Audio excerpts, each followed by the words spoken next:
Ascites নিয়ে আজকে কিছু কথা বলবো। অ্যাসাইটিসের একটা ডেফিনেশন আছে সুন্দর, সেটা হচ্ছে collection of the fluid in the peritoneal cavity, অর্থাৎ পেরিটোনিয়াল ক্যাভিটিতে যদি ফ্লুইড কালেকশন হয় সেটাকে আমরা অ্যাসাইটিস বলি। তো এটা কারণ ধরে এবং এটার মোস্ট অফ দ্য কেসে দেখা যাচ্ছে 80% ক্ষেত্রেই কিন্তু সিএলডি এটা প্রধান কারণ, সুতরাং এটা আগে বলা উচিত।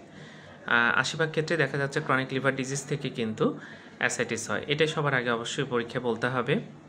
এরপরে হচ্ছে টিউবারকুলাস পেরিটোনাইটিস, অর্থাৎ টিবির কারণে বা যক্ষার কারণে কিন্তু এরকম হতে পারে, এটাও কিন্তু কমন আমাদের দেশে।